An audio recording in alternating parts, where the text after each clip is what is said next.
Hello friends, welcome to the Success Kendra. Friends देखिए, आज इस वीडियो में हम लोग 69th बीपीएससी पीटी एग्जाम 2023 के लिए एडुटेरिया का ऑफलाइन टेस्ट सीरीज नंबर 3 को कवर करेंगे।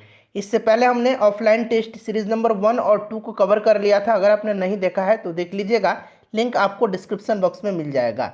यह जो टेस्ट सीरीज है यह ऑफलाइन चलाया जा रहा है एडुटेरिया के सेंटर पर।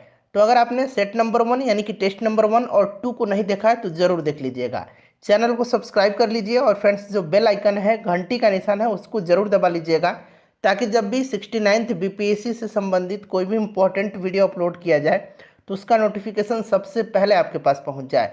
तो चलिए फ्रेंड्स, बिना देरी किए हुए सेशन आज के स्टार्ट करते हैं। पहले प्लीज़ वीडियो को लाइक कर दीजिए और जब सेशन समाप्त होगा तो इसे कम से कम एक ग्रुप में जरूर शेयर कर दीजिएगा। फ्रेंड्स, जैसे मैंने आपको बताया कि आज इस वीडियो में हम लोग 69th बीपीएससी पीटी एग्जाम 2023 के लिए एडुटेरिया का जो ऑफलाइन टेस्ट सीरीज चलाया जा रहा है उसके टेस्ट नंबर हम लोग 3 को कवर करेंगे। पहला प्रश्न पढ़ेंगे कि गंगई कोंड चोलपुरम नामक नई राजधानी का निर्माण किस चोल शासक के द्वारा किया गया था। देखिए, अगर आप आंसर जानते हैं तो आंसर कमेंट बॉक्स में देकर के बताते चलेंगे। गंगई कोंड चोलपुरम नामक नई राजधानी का निर्माण जो है यह किस चोल शासक के द्वारा किया गया था। राइट आंसर इसका ऑप्शन नंबर बी हो जाएगा, राजेंद्र प्रथम। अच्छा, अगर हम बात करें चोल राजवंश का संस्थापक कौन था तो विजयालय था। क्लियर है। राजेंद्र प्रथम जो है इसी के शासनकाल में चोल साम्राज्य का सर्वाधिक विस्तार हुआ था। बंगाल के पाल शासक महिपाल को पराजित करने के बाद राजेंद्र प्रथम ने गंगई कोंड चोल, यहाँ मैं लिख देता हूँ, गंगई कोड चोल नामक उपाधि जो है धारण किया था। किसने? राजेंद्र प्रथम ने। और इसने अपनी नवीन राजधानी गंगईकोंड चोलपुरम में यहाँ पर जो है एक चोल गंगम नामक जो है एक विशाल तालाब का निर्माण करवाया था। तो अगर पूछ लिया जाए कि चोल गंगम नामक विशाल तालाब का निर्माण किसने करवाया था अपनी राजधानी गंगईकोंड चोलपुरम में, तो राजेंद्र प्रथम ध्यान रखेंगे। अच्छा, ये जो राजराज प्रथम है इसने तंजौर में राजराजेश्वर, जिसको कि बृहदेश्वर मंदिर भी कहा जाता है, राजराजेश्वर मंदिर या फिर कहिए बृहदेश्वर मंदिर का निर्माण करवाया था। किसने? राजराज प्रथम ने। चलिए दूसरा प्रश्न करेंगे, मिलान करना है। एक तरफ युद्ध है, दूसरी तरफ संबंधित वर्ष है। पानीपत की लड़ाई कब हुई थी? 1526 में। किसके बीच? तो बाबर और इब्राहिम लोदी के बीच। इसमें बाबर की जीत हुई थी। खानवा की लड़ाई कब हुई थी? खानवा की लड़ाई 1527 में हुई थी, बाबर और राणा सांगा के मध्य में। इसमें भी बाबर जीत गया था। कन्नौज की लड़ाई या फिर कहिए बिलग्राम का युद्ध, एक ही बात है, कन्नौज का युद्ध या बिलग्राम का युद्ध, यह कब हुआ था? तो फ्रेंड्स यह 1540 में हुआ था, शेर खां और हुमायूं के मध्य। ठीक है, इसमें शेर खां जीत गया था, शेरशाह सूरी जीत गया था। चलिए थोड़ा सा जल्दी में कवर करेंगे, अन्यथा वीडियो काफ़ी लंबी हो जाएगी। ठीक है, तो सपोर्ट करिएगा। देखिए तीसरा प्रश्न है कि दिल्ली सल्तनत का वास्तविक संस्थापक कौन था। वैसे तो दिल्ली सल्तनत की स्थापना जो है यह कुतुबुद्दीन ऐबक ने किया था, लेकिन इसका वास्तविक संस्थापक जो था यह इल्तुतमिश है। Option number B right answer हो जाएगा, इल्तुतमिश। क्लियर। दिल्ली सल्तनत का वास्तविक संस्थापक कौन था? इल्तुतमिश था। क्लियर। चलिए, और देखिए यह इसलिए था कि क्योंकि उसने दिल्ली सल्तनत की सैन्य, आर्थिक, कृषि और मुद्रा व्यवस्था में महत्वपूर्ण सुधार करते हुए दिल्ली सल्तनत की मजबूत नींव रखी थी। नेक्स्ट क्वेश्चन है कि निम्नलिखित में से कौन सा कथन बलवन के संदर्भ में सही नहीं है। देखिए यहाँ पर नहीं पूछा गया है। बलवन जो था यह गुलाम वंश का शासक था। बलवन ने रक्त एवं लौह की नीति अपनाई थी, बिल्कुल सही है। 40 दल, यह जो 40 दल हुआ करता था, 40 गुलाम सरदारों का एक संगठन था जो तुर्कान चिहलगानी के नाम से जाना जाता था। इल्तुतमिश ने जो है इसे संगठित किया था और इसका दमन किया था बलवन ने। बिल्कुल करेक्ट है। उसने ईरानी त्यौहार नौरोज को दरबार में आरंभ करवाया था, ये भी सही दिया गया है। ठीक है फ्रेंड्स, ध्यान रखेंगे। और इसने राज दरबार में, बलवन ने राज दरबार में सिजदा और पैबोस नामक जो है प्रथा की शुरुआत जो है इसी ने किया था। चले, तो ये भी सही दिया गया है। तो सारा का सारा सही है, इसमें से गलत कोई भी नहीं है। तो ऊपर एक में से कोई नहीं राइट आंसर हो जाएगा। चित्तौड़ पर किस शासक के समय अलाउद्दीन खिलजी ने आक्रमण किया था? चित्तौड़ पर आक्रमण किया था, चित्तौड़ जो था यह मेवाड़ की राजधानी थी और 1303 ईस्वी में जो है गहलोत राजवंश के शासक रतन सिंह को पराजित करके अलाउद्दीन खिलजी ने, ठीक है, पराजित करके मेवाड़ को दिल्ली में मिला लिया था। राइट आंसर इसका हो जाएगा Raja Ratan Singh. Option number C correct answer हो जाएगा। ठीक है, चलिए नेक्स्ट क्वेश्चन है कि घरी कर, गृह कर इसको कहा जाता है, लगाने वाला दिल्ली का प्रथम सुल्तान कौन था।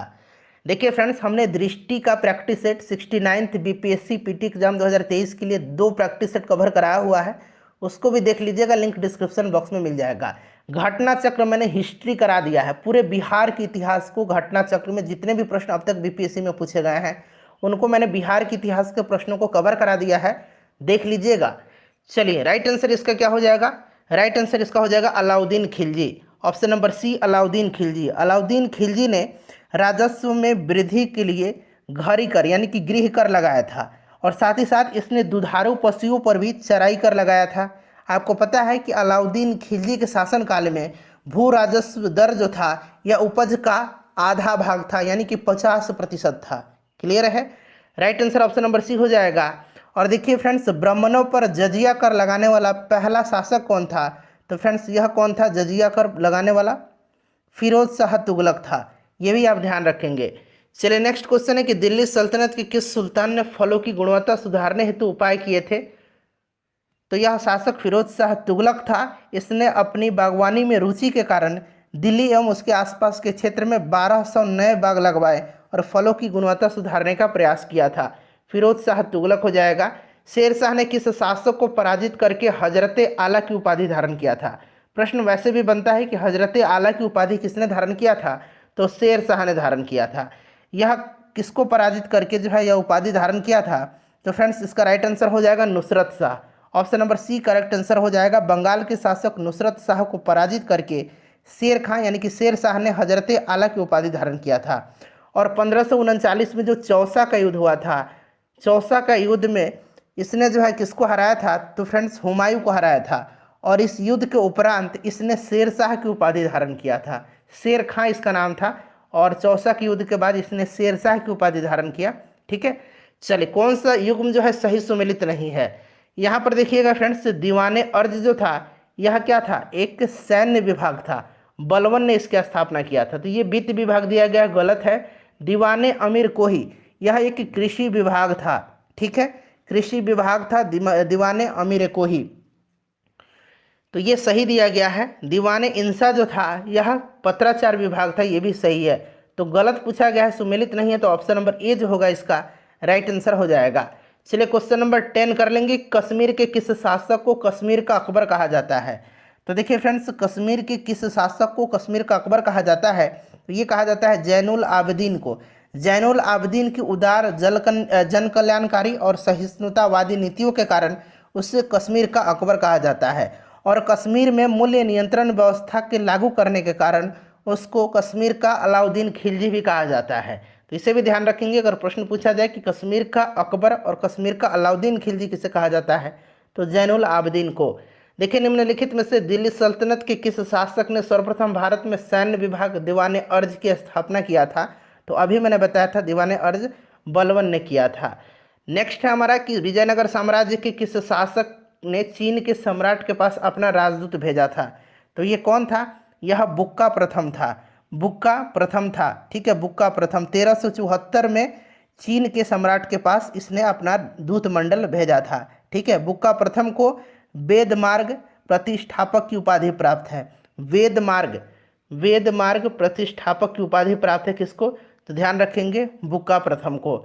चलिए नेक्स्ट क्वेश्चन है कि देवराय द्वितीय को निम्न में से कौन सी उपाधि प्राप्त थी। देवराय द्वितीय को कौन सी उपाधि जो है प्राप्त थी, देवराय द्वितीय को बताइए राइट आंसर क्या हो जाएगा। इमादी देवराय की उपाधि प्रदान किया गया था इनको, इमादी देवराय। ठीक है फ्रेंड्स, उसके बाद गजबेटकर अर्थात हाथियों की शिकारी की उपाधि भी है। तो यहाँ पर देखिए दिया गया है गजबेटकर और इमादी देवराय, यानी कि एक से ज़्यादा जो है राइट आंसर इसका हो जाएगा। ठीक है, option number D correct answer हो जाएगा। चलिए नेक्स्ट क्वेश्चन कर लेंगे। अगला प्रश्न है हमारा कि दिल्ली सल्तनत में निम्नलिखित में से कौन सा कर गैर मुसलमानों से लिया जाता था। तो देखिए गैर मुसलमानों से जो लिया जाता था, यहाँ पर देखिएगा ये जजिया कर के बारे में जान लीजिए। जजिया कर क्या था, तो जजिया कर गैर मुसलमानों पर लगाया जाने वाला धार्मिक कर था, ये तो एक हो गया। उसके बाद देखिएगा खराज क्या था, खराज भी गैर मुसलमानों पर भूमि कर था। जक़ात जो था, जक़ात क्या था, ज़कात मुसलमानों पर धार्मिक कर था। तो गैर मुसलमानों से पूछा गया है तो आपका बी हो जाएगा और सी हो जाए, एक मिनट, ए हो जाएगा और बी हो जाएगा। ठीक है, जजिया और खराज। जकात जो था यह मुसलमानों पर एक प्रकार का धार्मिक कर होता था। तो एक से अधिक इसका राइट आंसर हो जाएगा। ठीक है, एक से अधिक इसका राइट आंसर हो जाएगा। चलिए नेक्स्ट क्वेश्चन कर लेंगे कि निम्नलिखित में से किसने संगीत शास्त्र पर संगीत राज, संगीत मीमांसा, संगीत रत्नाकर, सुप्रबंध आदि ग्रंथ लिखा था। तो ये लिखा था किसने? राणा कुंभा ने। किसने लिखा था? राणा कुंभा ने लिखा था, ध्यान रखेंगे। चलिए, राणा कुंभा एक महान संगीतकार एवं कुशल वीणा वादक था। नेक्स्ट क्वेश्चन हमारा कि निम्नलिखित में से किसने बहमनी साम्राज्य की राजधानी गुलबर्गा के स्थान पर बीदर स्थानांतरित किया था? बताइए राइट आंसर क्या हो जाएगा। पहले जो थी राजधानी गुलबर्गा थी और गुलबर्गा के स्थान पर बीदर को अपनी राजधानी बनाया था शहाबुद्दीन अहमद प्रथम ने। ठीक है, शहाबुद्दीन अहमद प्रथम ने। राइट आंसर इसका ऑप्शन नंबर बी हो जाएगा। नेक्स्ट क्वेश्चन है कि यहाँ पर देखिए, मिथफा उल फुतूह की रचना किस मध्यकालीन लेखक के द्वारा किया गया? तो ये किया गया था किसके द्वारा? अमीर खुसरो के द्वारा। अमीर खुसरो के द्वारा किया गया था। ठीक है, याद रखेंगे, अमीर खुसरो के द्वारा। Option number C correct answer हो जाएगा। चलिए, और अगर ताजुल मासिर एक पूछा जाता है, ताजुल मासिर, ताजुल मासिर किसकी रचना है? तो ताजुल मासिर जो है यह हसन निजामी की रचना है, इसे भी आप ध्यान रखेंगे। चलिए, बाबर ने अपनी आत्मकथा बाबरनामा में किस शासक को समकालीन भारत का सबसे शक्तिशाली राजा बताया है? तो ये बताया है कृष्णदेव राय को। ठीक है, कृष्णदेव राय को बताया है। और ये बाबर ने अपनी आत्मकथा जो है यह लिखा था किस भाषा में? तुर्की में लिखा था। और इसका फारसी में अनुवाद अब्दुल रहीम खान खाना ने किया था।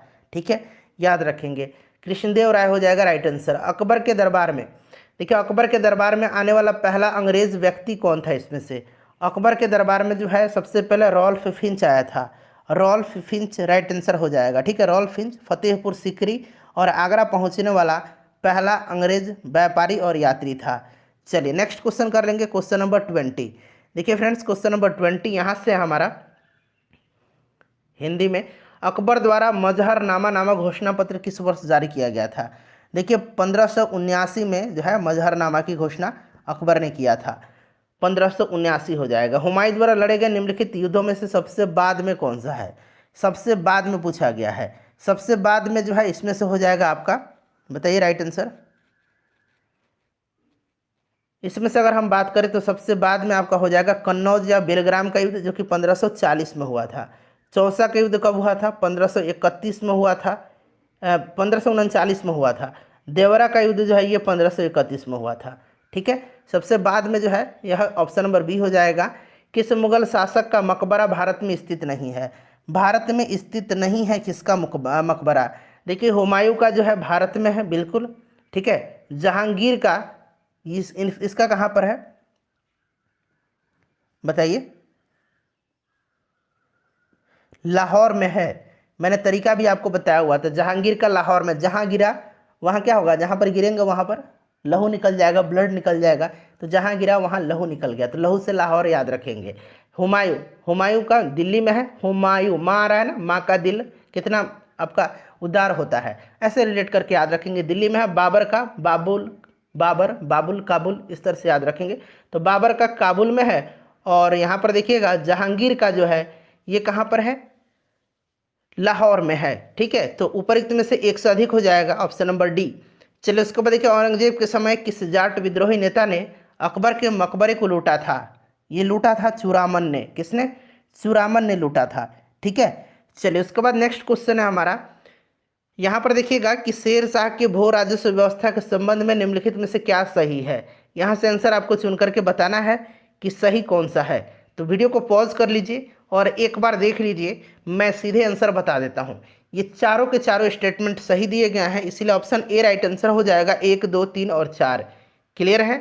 चलिए, अकबर द्वारा किए गए कार्यों का सही क्रम, कालानुक्रम कौन सा है? सही क्रम आपसे पूछा गया है, बताइए। तो यहाँ पर देखेंगे राइट आंसर ऑप्शन नंबर इसका सी हो जाएगा। दास प्रथा का अंत जो है अकबर ने 1562 में किया था। तीर्थ यात्रा कर की समाप्ति किया था 1563 में। जजिया कर की समाप्ति किया था 1564 में। और दहसाला जो प्रणाली है इसको लागू किया था 1582 में। तो ये वाला क्रम जो है सही दिया गया है। मजहर की घोषणा मैंने बताया था 1579 में किया था। चलिए उसके बाद देखिएगा कि मुगल मनसबदारी व्यवस्था में दो अस्पा और सिंह अस्पा प्रथा किसने शुरू किया था। तो फ्रेंड्स यह प्रथा जो है शुरू किसने किया था, बताइए राइट आंसर। यह प्रथा जहांगीर ने शुरू किया था, जहांगीर ने शुरू किया था। ठीक है फ्रेंड्स, चलिए नेक्स्ट क्वेश्चन है हमारा कि अकबर ने किसकी अध्यक्षता में अनुवाद विभाग की स्थापना किया था। तो ये फैजी की अध्यक्षता में, फैजी की अध्यक्षता में जो है इसने अनुवाद विभाग की स्थापना किया था। चलिए, और गणित का जो पुस्तक है लीलावती, इसी का फारसी में अनुवाद फैजी के द्वारा किया गया था। फैजी राइट आंसर हो जाएगा। उसके बाद चलिए 28 नंबर क्वेश्चन है हमारा कि निम्न में से कौन सा युग्म सही सुमेलित नहीं है। यहाँ पर सुमेलित नहीं है। देखिए गुरु अंगद जो है इन्होंने गुरुमुखी लिपि की शुरुआत की थी, सही है। गुरु अर्जुन देव आदि ग्रंथ का संकलन किया था। गुरु गोविंद जी पाहुल प्रथा की शुरुआत जो है इन्होंने किया था। तो उपरोक्त में से कोई नहीं राइट आंसर हो जाएगा, क्योंकि सारे के सारे क्या हैं, सुमेलित हैं।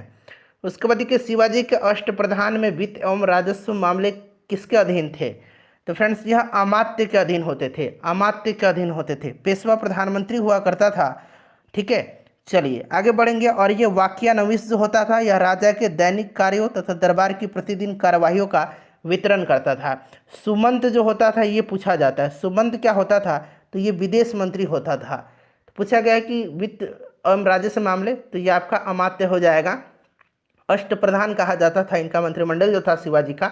मिलान करना है। देखिए गुलबदन बेगम, बताइएगा राइट आंसर क्या हो जाएगा। गुलबदन बेगम हुमायूं नामा है लिखा इन्होंने। उसके बाद देखिए महानंगा जो है, महानंगा ये हो जाएगा मदरसाए बेगम। ठीक है, जेबुनिशा बैतुल उल उलूम।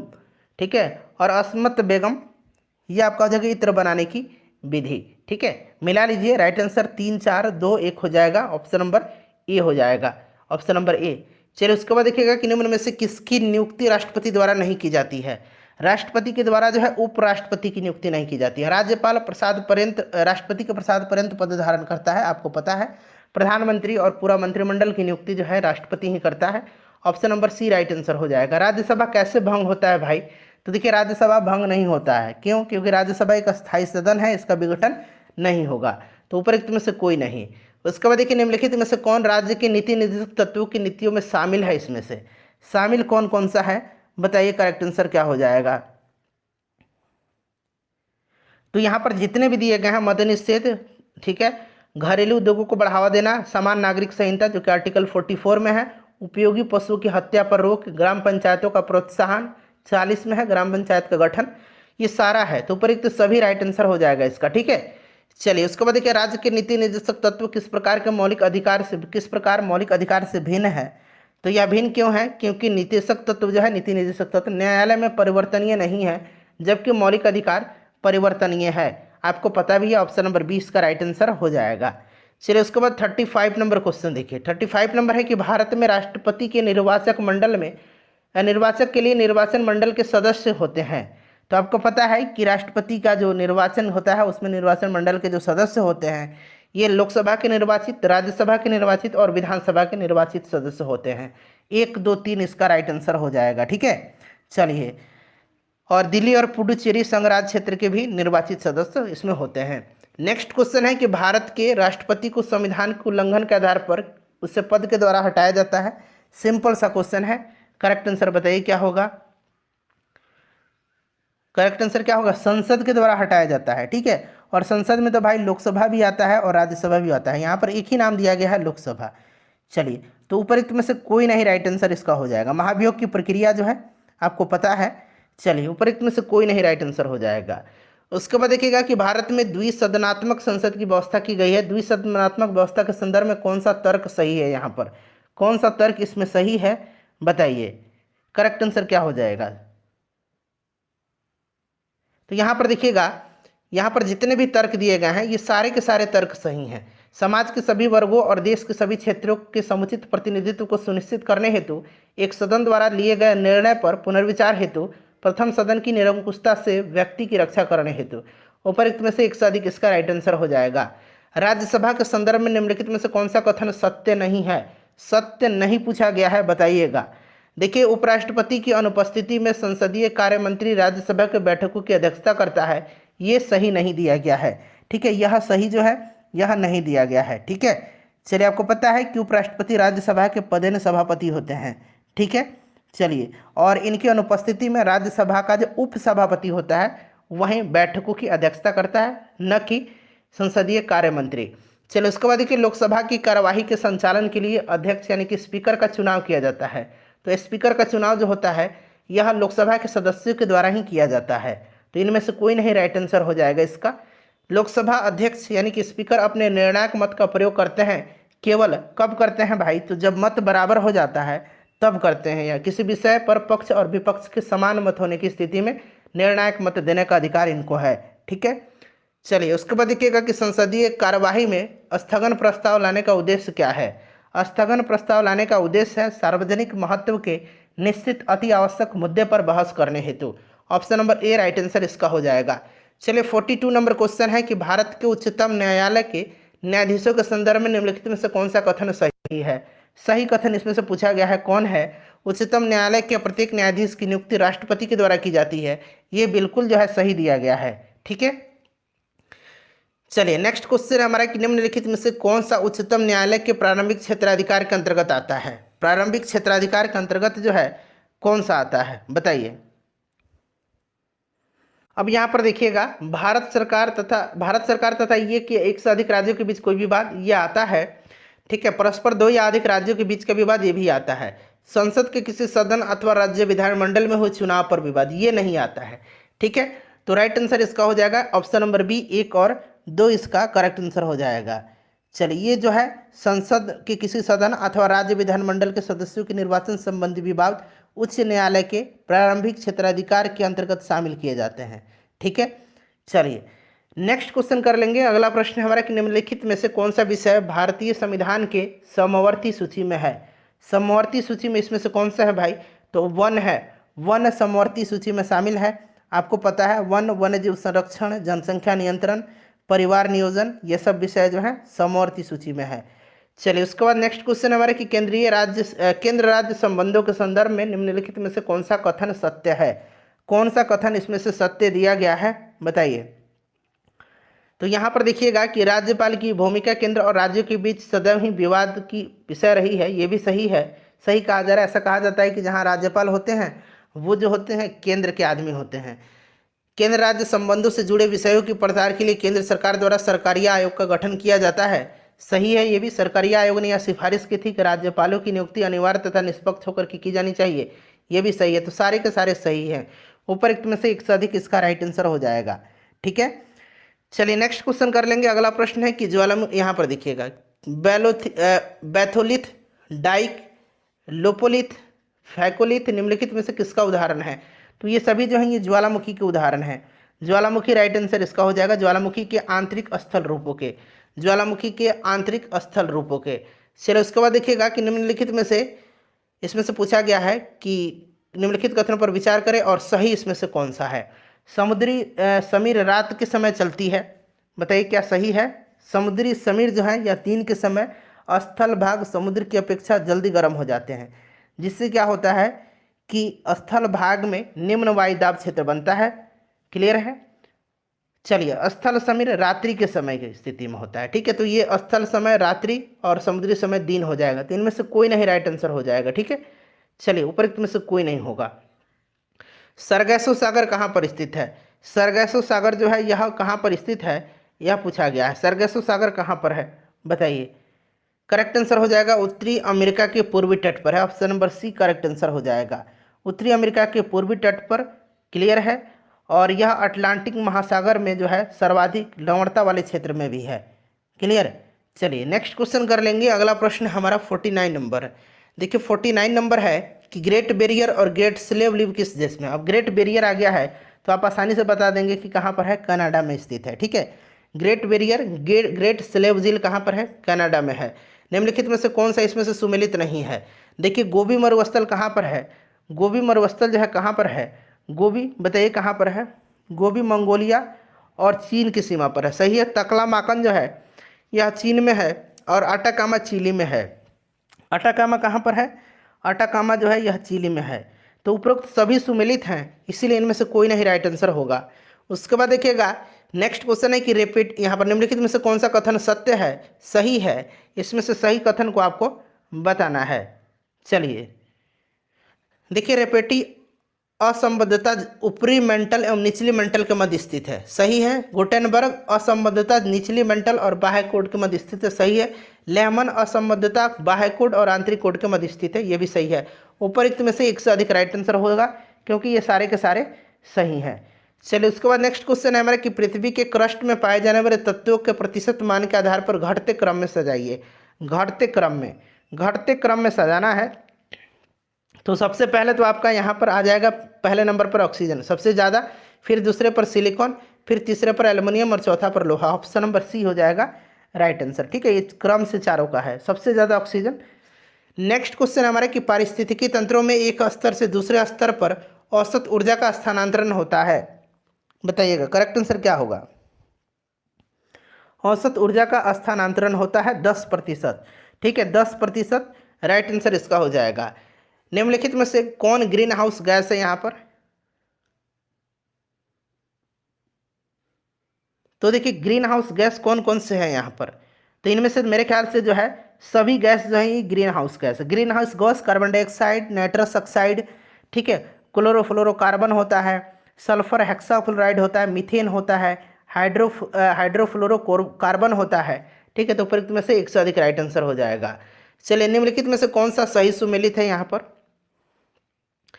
देखिए नार्वेस्टर जो है ये न्यूजीलैंड में चलने वाली हवा है। ठीक है, ब्लैक रोलर जो है, ब्लैक रोलर यह उत्तरी अमेरिका से चलने वाली एक प्रकार की गर्म और धूल भरी हवा है, तो ये गलत हो गया। ब्रिक फिल्डर जो है, ब्रिक फिल्डर यह ऑस्ट्रेलिया के विक्टोरिया में चलती है, तो ये उत्तरी अमेरिका गलत हो जाएगा, ये उल्टा दिया गया है, ये वाला सही है। मॉन्ट्रियल अंतर्राष्ट्रीय पर्यावरण सम्मेलन का आयोजन किस वर्ष हुआ था, मॉन्ट्रियल संबंधित है ओजोन परत के संरक्षण से। 16 सितंबर 1987 को, 16 सितंबर 1987 को ध्यान रखेंगे, 16 सितंबर को इसीलिए जो है ओजोन दिवस मनाया जाता है। चलिए उसके बाद देखिएगा कि 22 दिसंबर को होता है, 22 दिसंबर को क्या होता है, 22 दिसंबर को क्या होता है बताइए। तो 22 दिसंबर के दिन दक्षिणी गोलार्ध में सबसे बड़ा दिन तथा सबसे छोटा रात होती है। ठीक है, दक्षिणी गोलार्ध में सबसे बड़ा दिन और सबसे छोटा रात होती है, तो करेक्ट आंसर इसका क्या हो जाएगा 22 दिसंबर के दिन। और अब जाइए, अब दक्षिणी गोलार्ध में, अब उत्तरी गोलार्ध में, उत्तरी गोलार्ध में सबसे बड़ी रात होती है, सबसे बड़ी रात होती है उत्तरी गोलार्ध में, सबसे बड़ी रात होती है और सबसे छोटा दिन होता है उत्तरी गोलार्ध में, सबसे बड़ी रात होती है और सबसे छोटा दिन होता है। तो अब यहाँ पर देखिएगा बी और सी सही हो जाएगा इस तरह से, इसीलिए ऑप्शन नंबर डी उपरोक्त में से एक से अधिक राइट आंसर हो जाएगा। निम्नलिखित में से कौन सा आंतरिक ग्रह नहीं है, आंतरिक ग्रह कौन सा इसमें से नहीं है बताइएगा, राइट आंसर क्या हो जाएगा। आंतरिक ग्रह इसमें से कौन सा नहीं है, तो देखिए शनि नहीं है, शनि आंतरिक ग्रह नहीं है। ठीक है, ये बाह्य ग्रह आता है, बाह्य ग्रह में शनि, बृहस्पति, अरुण आते हैं। ठीक है, चलिए नेक्स्ट क्वेश्चन कर लेंगे। क्वेश्चन नंबर हमारा 59 है कि स्वतंत्रता के पूर्व भारत में सबसे पहले निम्नलिखित में से किसने निर्धनता रेखा की अवधारणा पर विचार किया था, तो ये दादा भाई नौरोजी थे। भारत में गरीबी रेखा के नीचे तेंदुलकर समिति के अनुसार रहने वाले लोगों का प्रतिशत कितना है, तो बताइए प्रतिशत 22% है, 22% राइट आंसर हो जाएगा। तेंदुलकर समिति का गठन 2009 में किया गया था, क्लियर है। चलिए 22% हो जाएगा। उसके बाद देखिएगा कि निम्नलिखित में से किस बेरोजगारी के अंतर्गत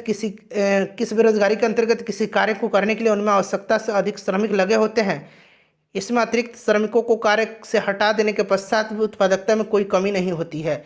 यह किस प्रकार का है, तो यह फ्रेंड्स प्रच्छन्न बेरोजगारी होती है।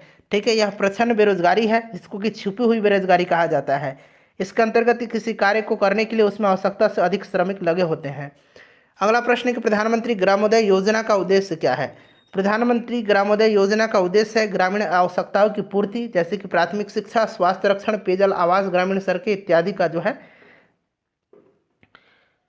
चलिए right answer option number A हो जाएगा। उसके बाद देखिएगा कि सार्वजनिक वितरण प्रणाली के अंतर्गत निम्नलिखित कथनों पर विचार करें और राइट आंसर यहाँ से चुन करके बताना है। देखिए सरकार इसके माध्यम से समाज के, सार्वजनिक वितरण प्रणाली है, सरकार इसके माध्यम से समाज के गरीब वर्गों में खाद्यान्न का वितरण करती है, ये जो है गलत है। इसके अंतर्गत खाद्यान्न बाजार कीमत से कम कीमत पर बेचा जाता है, सही है। इसके अंतर्गत कोई भी व्यक्ति निकटवर्ती राशन की दुकान से खाद्यान्न खरीद सकते हैं, ये वाला सही दिया गया है, ठीक है, सार्वजनिक वितरण प्रणाली से। तो केवल 3 इसका राइट आंसर हो जाएगा, ठीक है। चलिए उसके बाद देखिएगा कि राष्ट्रीय खाद्य सुरक्षा अधिनियम के संदर्भ में निम्नलिखित कथनों पर विचार करें और कौन सा कथन यहाँ पर असत्य दिया गया है, बताइएगा कौन सा कथन इसमें जो है असत्य दिया गया है। तो यहाँ पर देखिए दोनों के दोनों कथन सही दिए गए हैं, कोई भी कथन असत्य नहीं है, ठीक है, कोई भी कथन इसमें से असत्य नहीं है, इसीलिए उपरोक्त में से कोई नहीं राइट आंसर होगा इसका।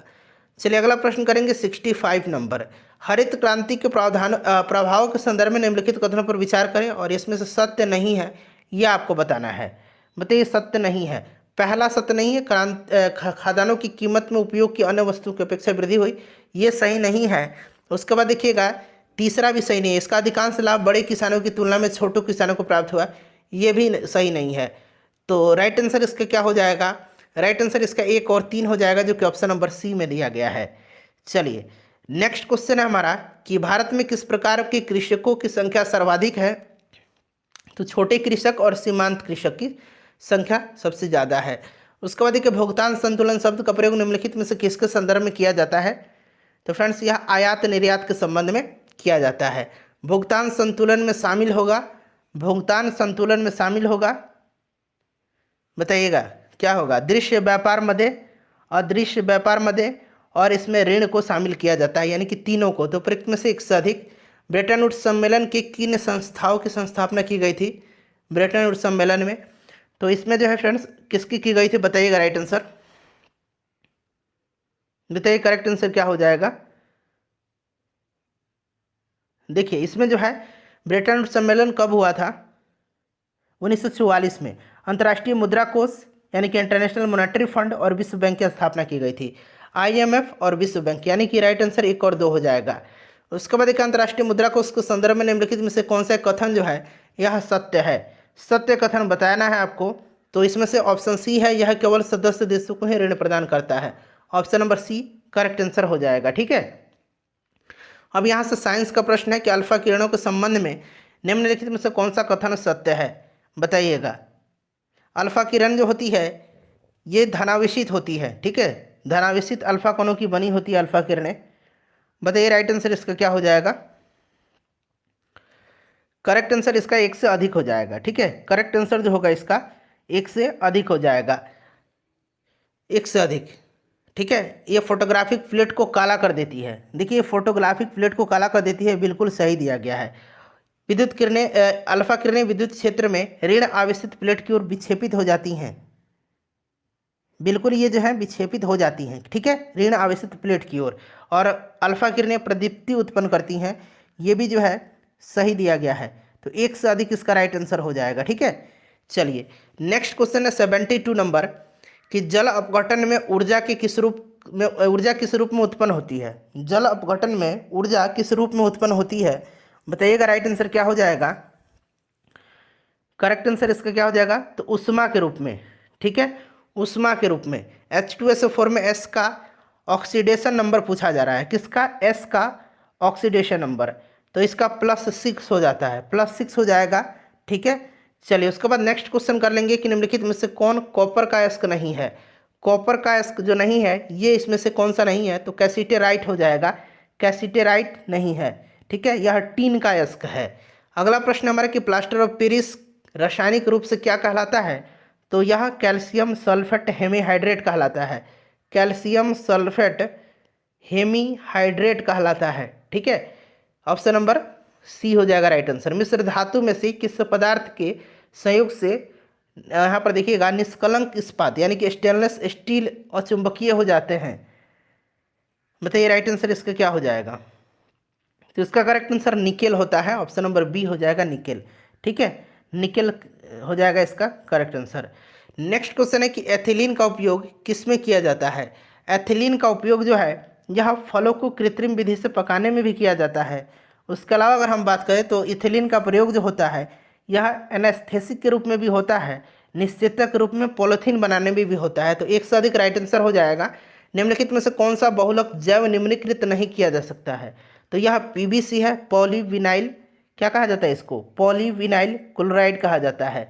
ठीक है, चलिए उसके बाद देखिएगा कि सोडियम सोडियम नहीं है, सॉरी सोडियम यहाँ पर है। निम्नलिखित में से कौन सा कथन सही है। यहाँ पर देखिएगा कि सोडियम कार्बोनेट को बेकिंग सोडा के रूप में जाना जाता है, ये गलत है। सोडियम बाइकार्बोनेट को बेकिंग सोडा कहा जाता है और सोडियम कार्बोनेट को धोवन सोडा कहा जाता है, तो ये दोनों का दोनों गलत है। उसके बाद देखिए सिरका में फॉर्मिक अम्ल पाया जाता है, सिरका में तो एसिटिक एसिड पाया जाता है, ये भी गलत है। कौन सा कथन सही है, तो कोई नहीं। चलो उसके बाद देखिएगा कि विलयन का पीएच मान 3 है, जब विलयन का पीएच मान 6 तक परिवर्तित होता है तो H+ आयन सांद्रण पर क्या प्रभाव पड़ेगा, तो यह 1000 गुना घट जाती है, 1000 गुना यह घट जाती है। चलो उसके बाद नेक्स्ट क्वेश्चन करेंगे, क्वेश्चन नंबर 81 है कि अमोनियम सल्फेट का रासायनिक सूत्र क्या होता है। इसका रासायनिक सूत्र जो होता है यह आपका ऑप्शन नंबर ए हो जाएगा। पारा का सामान्य नाम क्या है, पारा को क्या कहा जाता है, सामान्य नाम इसका क्या है, पारा का सामान्य नाम जो होता है इसको क्विक सिल्वर कहा जाता है। ठीक है, इंपॉर्टेंट है, ध्यान रखेंगे। निम्नलिखित में से कौन सा अवलोकन हमें यह निर्धारित करने में मदद करता है कि रासायनिक अभिक्रिया हुई है या नहीं हुई है, बताइए राइट आंसर इसका क्या हो जाएगा।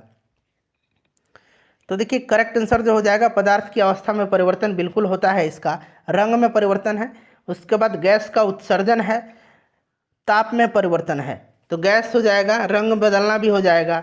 ठीक है, और पदार्थ की अवस्था यानी कि स्थिति बदलना, एक से अधिक राइट आंसर हो जाएगा इसका। ठीक है, चलिए उसके बाद नेक्स्ट क्वेश्चन है कि कोयले और पेट्रोलियम के दहन से निम्नलिखित में से किसके ऑक्साइड का निर्माण होता है। तो ये ऑक्साइड का निर्माण जो होता है यह आपका N2 और S। ठीक है, राइट आंसर हो जाएगा N2 और S, option number B right answer इसका हो जाएगा। क्लियर, चलिए अम्ल वर्षा होता है, नाइट्रोजन सल्फर आपको पता है। टार्टरिक एसिड इसमें से किसका एक घटक है, टार्टरिक पाया जाता है किसमें, टार्टरिक पाया जाता है बेकिंग पाउडर में। ठीक है, टार्टरिक एसिड कच्चा आम में भी पाया जाता है, इमली में भी पाया जाता है, अंगूर में भी पाया जाता है। चलिए उसके बाद देखिएगा कि निम्नलिखित में से कौन सा एक असंतृप्त हाइड्रोकार्बन है। असंतृप्त जो है इसमें से बेंजीन हो जाएगा, बेंजीन एक असंतृप्त हाइड्रोकार्बन है, C6H6 इसका फॉर्मूला होता है, ध्यान रखेंगे आप। ठीक है, पीवीसी का पूर्ण रूप क्या है, पॉलीविनाइल क्लोराइड, मैंने बताया था, ऑप्शन नंबर ए हो जाएगा राइट आंसर इसका। एक मिनट के क्लोरेट दिया गया है, क्लोराइड होता है, इनमें से कोई नहीं राइट आंसर होगा। ठीक है, चलिए धोवन सोडा को हाइड्रोक्लोरिक अम्ल के साथ अभिक्रिया करने पर कौन सी गैस निकलती है, तो यह गैस निकलेगी कौन सी, carbon dioxide, carbon dioxide gas निकलती है। ठीक है, दुर्लभ गैस से यानी कि रेयर गैस से सामान्यतः रासायनिक रूप से अक्रिय होती हैं, क्योंकि उनका इलेक्ट्रॉनिक विन्यास जो होता है ये स्थिर होता है, यानी कि उनके टोटल कोष जो हैं उनमें टोटल फुल इलेक्ट्रॉन होते हैं, ऑप्शन नंबर ए हो जाएगा। उसके बाद देखिए नाइट्रोजन के किस ऑक्साइड को लाफिंग गैस के रूप में जाना जाता है, तो फ्रेंड्स यह नाइट्रस ऑक्साइड है, नाइट्रस ऑक्साइड है, option number A correct answer हो जाएगा। 92 नंबर क्वेश्चन करेंगे कि आधुनिक आवर्त सारणी के पहले और 7वें दोनों समूहों में निम्नलिखित में से कौन सा गुण परमाणु क्रमांक में वृद्धि के साथ बढ़ता है, तो ये परमाणु आकार हो जाएगा। ठीक है, परमाणु आकार हो जाएगा, परमाणु क्रमांक में वृद्धि के साथ उनके परमाणु आकार में वृद्धि होती है, परमाणु आकार हो जाएगा। अष्टक का नियम, लॉ ऑफ ऑक्टेव्स किसने प्रतिपादित किया था, तो फ्रेंड्स यह न्यूलैंड्स ने किया था, आपको याद भी होगा न्यूलैंड्स का ऑक्टेव का नियम। ठीक है, अष्टक का नियम। चलो उसके बाद देखिएगा कि निम्नलिखित में से कौन सा धातु ऑक्साइड, कौन सा इसमें से धातु ऑक्साइड एक उभयधर्मी है, बताइए राइट आंसर इसका क्या होगा, बताइए राइट आंसर। जो धातु ऑक्साइड अम्ल, मतलब जो धातु ऑक्साइड है वे अम्ल और क्षार दोनों से अभिक्रिया करके लवण तथा जल बनाते हैं, उन्हें हम लोग उभयधर्मी ऑक्साइड कहते हैं। अब यहाँ पर देखिएगा आयरन ऑक्साइड दिया गया है, आयरन ऑक्साइड।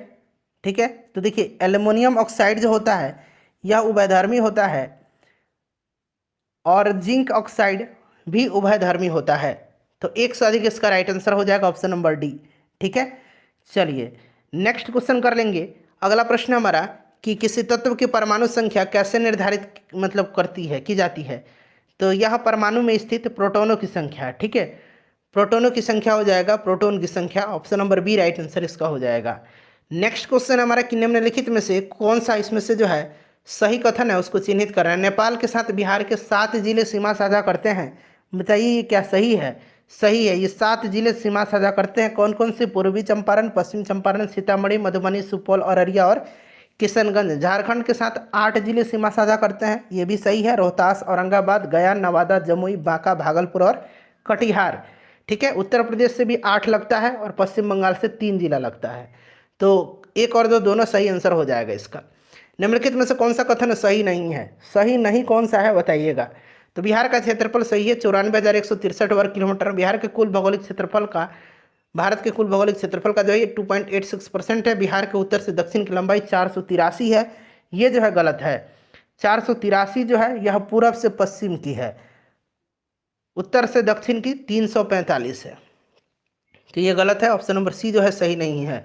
निम्नलिखित में से कौन सी अक्षांश रेखा बिहार की सीमा क्षेत्र से नहीं गुजरती है? बिहार के सीमा क्षेत्र से तो ये 28 डिग्री 10 मिनट उत्तरी अक्षांश रेखा, ठीक है। चलिए उसके बाद नेक्स्ट क्वेश्चन है कि कोपेन के जलवायु वर्गीकरण के अनुसार बिहार का उत्तरी भाग किस भौगोलिक संकेतक के अंतर्गत आता है? उत्तरी पूछा गया है, तो उत्तरी जो आएगा ये CWG के अंतर्गत आता है। उत्तर बिहार CWG, कोपेन की जलवायु वर्गीकरण के अनुसार दक्षिण बिहार जो आता है ये AW में आता है। उसके बाद देखिएगा कि बिहार के निम्नलिखित भौगोलिक क्षेत्रों में से उनके निर्माण के अनुसार प्राचीन से नवीन के क्रम से जाएं।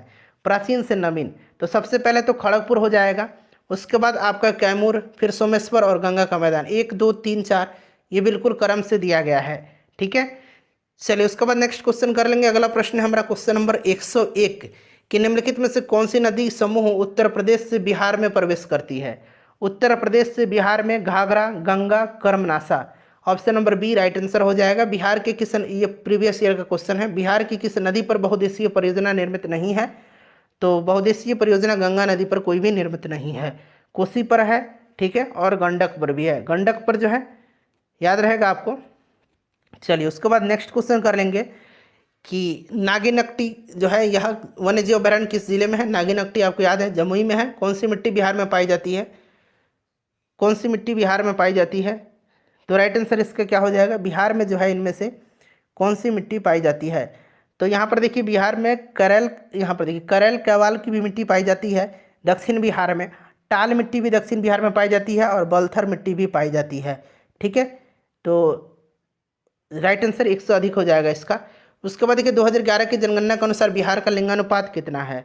2011 की जनगणना के अनुसार बिहार का लिंगानुपात 918 है, ठीक है। बिहार में निम्नलिखित में से किसका 95% तक उत्पादन होता है? तो फ्रेंड्स यह होता है पायराइट का, पायराइट का उत्पादन होता है, ठीक है, याद रखेंगे। चलिए नेक्स्ट क्वेश्चन है हमारा कि बिहार का कौन सा कृषि जलवायु क्षेत्र गन्ना उत्पादन के लिए प्रसिद्ध है? तो यह जो है जोन 1 है। जोन 1 राइट आंसर हो जाएगा। जोन 1 उत्तर पश्चिम बिहार के क्षेत्र हैं, उत्तर पश्चिम बिहार के, और इसमें 13 जिले जो हैं शामिल हैं। करेक्ट आंसर जोन 1 हो जाएगा। ब्रह्मकुंड बिहार में कहाँ पर स्थित है? तो ब्रह्मकुंड जो है ये कहाँ पर है? राजगीर में है। यह जलकुंड है, सूर्यकुंड, नानक कुंड, ये सब कहाँ पर है? राजगीर में ही है। चलो उसके बाद हमारा क्वेश्चन है कि कालीन उत्पादन के लिए प्रसिद्ध ओबरा बिहार के किस जिले में स्थित है? ओबरा जो है ये औरंगाबाद में है। बिहार औद्योगिक क्षेत्र विकास प्राधिकरण की स्थापना कब हुई थी? तो फ्रेंड्स बियाडा आप जानते हैं 1974 में इसकी स्थापना की गई थी, 1974 में, इसलिए उपरोक्त में से कोई नहीं राइट आंसर होगा। अक्टूबर 2022 में डेनमार्क के फाउंडेशन फॉर एनवायरमेंट एजुकेशन द्वारा भारत के किस राज्य या केंद्र शासित प्रदेश के 2 समुद्री तटों को ब्लू फ्लैग प्रमाणन प्रदान किया गया? बताइए राइट आंसर इसका क्या हो जाएगा? तो करेक्ट आंसर इसका लक्षद्वीप हो जाएगा, ठीक है, लक्षद्वीप हो जाएगा। चलिए, और भारत में अब इसके साथ 12 ब्लू फ्लैग समुद्र प्रमाणन तट है।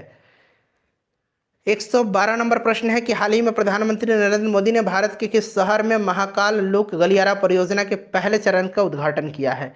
तो इन्होंने कहाँ पर? उज्जैन में किया है, महाकाल की नगरी उज्जैन में। हर घर गंगा जल योजना के संबंध में कौन सा कथन सही नहीं है? सही नहीं पूछा गया है। तो यहाँ पर देखेंगे तो यह योजना बिहार सरकार के द्वारा जल जीवन हरियाली मिशन के तहत शुरू की गई है, सही है। इसका पहला चरण राजगीर में शुरू किया गया और दूसरा चरण नवादा में, सही है। इसके तहत प्रत्येक लाभार्थी को पीने और घरेलू उद्देश्यों के लिए प्रतिदिन 135 लीटर गंगा जल प्राप्त होगा, ये भी सही है। तो कोई भी कथन इसमें से सही जो है नहीं है, चूँकि कोई भी कथन सही गलत नहीं है। प्रश्न में पूछा गया सही नहीं है, तो सारे के सारे सही हैं, इसीलिए उपरोक्त में से कोई नहीं होगा। देखिए ड्रोन के माध्यम से दवाइयाँ पहुंचाने के लिए भारत का पहला ड्रोन स्टेशन कहाँ स्थापित किया गया है? तो फ्रेंड्स यह मेघालय में किया गया है। कहाँ पर? मेघालय में किया गया है। चलिए, नवंबर 2022 में प्रधानमंत्री नरेंद्र मोदी ने किस शहर में स्टैचू ऑफ प्रोस्पेरिटी का अनावरण किया था? तो स्टैचू ऑफ प्रोस्पेरिटी का अनावरण जो है इन्होंने बेंगलुरु में किया था। स्टैचू ऑफ इक्वलिटी कहाँ पर है? तो हैदराबाद में है। स्टैचू ऑफ बिलीफ राजस्थान में है और स्टैचू ऑफ यूनिटी गुजरात में है, ध्यान रखेंगे, ठीक है। चलिए राइट आंसर आपका बेंगलुरु हो जाएगा। उसके बाद देखिए टाइम मैगजीन द्वारा 2022 में पर्सन ऑफ द ईयर किसे चुना गया है? पर्सन ऑफ द ईयर किसे चुना गया है? तो ये चुना गया है व्लादिमीर जेलेंस्की को। नेक्स्ट क्वेश्चन हमारा व्लादिमीर जेलेंस्की को चुना गया है। उसके बाद देखिए G20 शिखर सम्मेलन 2022 के संबंध में कौन सा कथन सही है? इसका जो है आयोजन 2022 नवंबर में इंडोनेशिया के बाली में हुआ था, ध्यान रखेंगे, सही है। इसका थीम क्या था? इसका थीम था रिकवर टुगेदर रिकवर स्ट्रॉन्गर, सही है। ब्रिटिश प्रधानमंत्री ऋषि सुनक ने UK India young professional scheme की शुरुआत की है, ये भी जो है सही दिया गया है। ठीक है, तो 1 2 3 जो है राइट आंसर इसका हो जाएगा। 2023 में भारत में होगा इसका आयोजन, ध्यान रखेंगे। 1 2 3 यानी कि उपयुक्त ऑप्शन नंबर सी हो जाएगा। पहला भारत का निजी रूप से विकसित रॉकेट नवंबर 2022 में लॉन्च किया गया है। ठीक है, इसका नाम क्या है? विक्रम एस है। आपको भी पता है इसका नाम क्या है? इसका नाम विक्रम एस है। ठीक है, स्काई रूट एरोस्पेस के द्वारा इसका निर्माण किया गया है, ध्यान रखेंगे। आंध्र प्रदेश के श्रीहरिकोटा से इसको लॉन्च किया गया। चलिए निम्नलिखित में से किसके अध्ययन हेतु चीन द्वारा पहला अंतरिक्ष आधारित टेलीस्कोप कुआफू 1 लॉन्च किया गया? तो ये सूर्य के अध्ययन के लिए गरुड़ 7th, ये 7वां संस्करण था। यह अभ्यास जो है निम्नलिखित में से कौन सा युद्ध अभ्यास है? तो ये युद्ध अभ्यास फ्रांस और भारत के वायुसेना के बीच का युद्ध अभ्यास है। ठीक है, ऑप्शन नंबर सी हो जाएगा। चलिए 121 नंबर क्वेश्चन देखेंगे कि हाल ही में की गई नियुक्तियों के निम्नलिखित में से कौन सा सही सम्मिलित नहीं है? गिरिधर अरमाने भारत के रक्षा सचिव हैं, बताइए सही है या गलत है? पूछा गया कौन सा सही नहीं है, चूंकि सारे सही दिए गए हैं। ठीक है, तो उपरोक्त में से कोई नहीं इसका राइट आंसर हो जाएगा। चलिए देखिएगा कि फीफा अंडर 17 महिला विश्व कप के संबंध में कौन सा कथन सही है, इसमें से कौन सा कथन जो है सही है? देखिए फ्रेंड्स, राइट आंसर जो होगा इसका पहला और दूसरा हो जाएगा। मैं पहले ही बता देता हूँ, पहला और दूसरा इसका ऑप्शन नंबर ए जो होगा यह करेक्ट आंसर हो जाएगा। क्लियर है? चलिए, भारत में इसका आयोजन किया गया और भारत के 3 राज्य महाराष्ट्र, गोवा और उड़ीसा में इसका आयोजन हुआ है।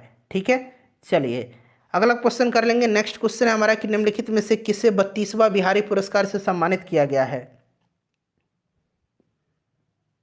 और ये अभी अंडर 17 फीफा विश्व कप जो मैं बता रहा था, महिला विश्व कप, इसका खिताब जो है स्पेन ने कोलंबिया को हरा करके जीता था। इसमें स्पेन जीता था। ठीक है, स्पेन जीता था, यहाँ न्यूजीलैंड ने कोलंबिया को हरा करके नहीं, स्पेन ने जीता था, इसे ध्यान रखेंगे। 32वां बिहारी पुरस्कार से सम्मानित किसको किया गया है? डॉक्टर माधव हांडा को किया गया है। उसके बाद देखिए 36वां राष्ट्रीय खेल 2022 के संबंध में कौन सा कथन सही नहीं है? तो सही नहीं पूछा गया है, क्योंकि सारे के सारे कथन सही हैं इसमें से, इसलिए उपरोक्त में से कोई नहीं इसका राइट आंसर हो जाएगा। इसका गुजरात में आयोजन किया गया था, इसका शुभंकर सावज था और सर्विसेज जो इसमें मेडल टेबल में शीर्ष पर रहा था 128 पदक जीत करके। सारा का सारा जो है इसमें सही है। ठीक है, चलिए 37वां जो राष्ट्रीय खेल होगा इसका आयोजन कहाँ पर होगा? तो गोवा में होगा, इसे भी आप ध्यान रखेंगे। उसके बाद देखिए हाल ही में भारत के 50वें मुख्य न्यायाधीश के रूप में किसे नियुक्त किया गया है?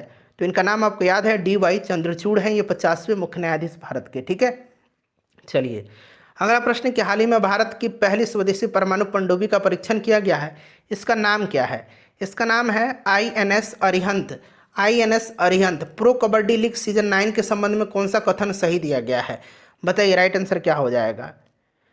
तो सारे के सारे कथन जो है सही है। जयपुर पिंक पैंथर विजेता रही है। जयपुर पिंक पैंथर ने फाइनल में पुनेरी पल्टन को हराया। सीजन के सबसे मूल्यवान खिलाड़ी अर्जुन देसवाल रहे हैं, ये भी सही है। तो उपरोक्त में से 1 से अधिक इसका राइट आंसर हो जाएगा। ठीक है, पूछा गया है कि कौन सा इसमें से सही है, तो सारे के सारे इसमें से सही है। सीजन का सबसे मूल्यवान खिलाड़ी मैंने बता दिया, अर्जुन देसवाल। ठीक है, उसके बाद अगर बात करें तो इसमें जयपुर पिंक पैंथर्स ने जो है 9वें सीजन जीता है, सही है।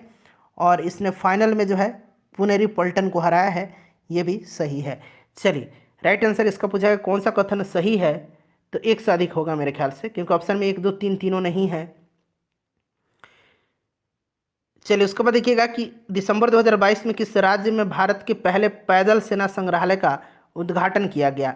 तो ये किया गया मध्य प्रदेश में। कहाँ पर? मध्य प्रदेश के इंदौर जिले के महू छावनी में जो है किया गया। चलिए उसके बाद नेक्स्ट क्वेश्चन है 129 है कि हाल ही में किस राज्य सरकार ने 1 डिस्ट्रिक्ट 1 स्पोर्ट्स पहल की शुरुआत किया है? तो फ्रेंड्स यह किया है उत्तर प्रदेश की सरकार ने। हाल ही में बिहार का कौन सा जिला पूरी तरह से पेपरलेस घोषित किया गया है? तो यह जिला जो है कौन सा है? सहरसा है। हाल ही में भारतीय ओलंपिक संघ की पहली महिला अध्यक्ष कौन बनी है? तो फ्रेंड्स इनका नाम है पीटी उषा। पीटी उषा, ठीक है, ध्यान रखेंगे। चलो इसके बाद अगला प्रश्न कि हाल ही में किस देश को आसियान के 11वें सदस्य के रूप में स्वीकार करने की सैद्धांतिक मंजूरी मिल गई है? ये तिमोर लेस्ते, तिमोर लेस्ते या पूर्वी तिमोर, ठीक है, तिमोर लेस्ते भी याद रखेंगे, तिमोर लेस्ते या तिमोर लेस्ते या पूर्वी तिमोर, ठीक है, यह देश है। चलिए नेक्स्ट क्वेश्चन है कि नवंबर 2022 में किस राज्य के तीसरे राष्ट्रीय जनजातीय नृत्य महोत्सव 2022 का आयोजन किया गया? किस राज्य में तीसरे राष्ट्रीय जनजातीय नृत्य महोत्सव 2022 का आयोजन किया गया? तो फ्रेंड्स ये किया गया है छत्तीसगढ़ में, ठीक है। हाल ही में इटली के पहली महिला प्रधानमंत्री कौन बनी है? इनका नाम है Giorgia Meloni. Giorgia Meloni correct answer है, काफ़ी चर्चा में भी ये रहती हैं। हाल ही में प्रधानमंत्री नरेंद्र मोदी ने किस राज्य में मिशन लाइफ की शुरुआत किया है? तो इन्होंने किया है कहाँ पर? गुजरात में। गुजरात के केवड़िया में स्टैचू ऑफ यूनिटी के स्थल से मिशन लाइफ अभियान की शुरुआत इन्होंने किया है, ठीक है। लाइफ का मतलब होता है लाइफ स्टाइल फॉर एनवायरनमेंट। चलिए हाल ही में किसे बुकर पुरस्कार 2023 दिया गया है, 2022 दिया गया है? तो ये दिया गया है सेहान करुणा तिलक को। सेहान करुणा तिलक को दिया गया है, याद रखेंगे, द 7 मून्स ऑफ माली अल्मोड़ा के लिए। उसके बाद देखिए हाल ही में बिहार के किस जिले में केंद्रीय गृह मंत्री अमित शाह ने लोकनायक जयप्रकाश नारायण की 14 फीट ऊंची प्रतिमा का अनावरण किया है? तो ये किया है सारण में। कहाँ पर? सारण में किया है। अक्टूबर 2022 में 90वीं इंटरपोल महासभा का आयोजन कहाँ किया गया? तो ये फ्रेंड्स भारत में किया गया था, भारत के नई दिल्ली में इसका आयोजन किया गया। उसके बाद देखिएगा कि 139 नंबर है कि निम्नलिखित में से किस राज्य सरकार द्वारा आसरा पेंशन योजना की शुरुआत की गई है? आसरा पेंशन योजना तेलंगाना सरकार के द्वारा जो है स्टार्ट किया गया है। चलिए उसके बाद नेक्स्ट क्वेश्चन कर लेंगे। अगला प्रश्न है हमारा कि हाल ही में जारी पब्लिक अफेयर्स इंडेक्स 2022 के संबंध में कौन सा कथन जो है गलत है? कौन सा कथन गलत है? तो बताइए राइट आंसर क्या हो जाएगा? ऊपर में दिए गए सारे के सारे कथन इसमें से सही हैं, ठीक है, तो कोई भी इसमें से जो है गलत नहीं है, इसीलिए राइट आंसर हो जाएगा ऑप्शन नंबर डी। 140 प्रश्नों में अपना स्कोर बता दीजिए और वीडियो को लाइक कर दीजिए, इसको शेयर कर दीजिएगा, स्कोर कमेंट करिए अपना। तब तक मैं आपको यहाँ पर मैथ का और रीजनिंग का आंसर मैं बता देता हूँ। Correct answer option number A हो जाएगा इसका। 142 का करेक्ट आंसर 64 किलोग्राम हो जाएगा। एक बार आप लोग सॉल्व भी कर लेंगे, उसके बाद इसका 20 हो जाएगा, ठीक है। चलिए 144 का जो करेक्ट आंसर होगा वो मैं आपको बता देता हूँ, ऑप्शन नंबर डी हो जाएगा, उपरोक्त में से कोई नहीं, क्योंकि इसका आंसर जो आएगा वो 700 रुपया आएगा, ठीक है, 700 रुपया आएगा इसका आंसर। चलिए 145 नंबर देखिएगा, इसका जो करेक्ट आंसर हो जाएगा 1.25 रुपया प्रति संतरा हो जाएगा। 146 का जो करेक्ट आंसर होगा वो आपका 18 आम हो जाएगा, ठीक है। चलिए उसके बाद नेक्स्ट क्वेश्चन है कि 147 नंबर, इसका जो करेक्ट आंसर होगा फ्रेंड्स वो आपका 400 रुपया हो जाएगा। 148 का जो करेक्ट आंसर होगा, 148 का करेक्ट आंसर 5 वर्ष हो जाएगा। 149 का जो करेक्ट आंसर होगा ये 6400 रुपया हो जाएगा। और आखिरी क्वेश्चन है 150, इसका जो करेक्ट आंसर होगा वो 100% हो जाएगा।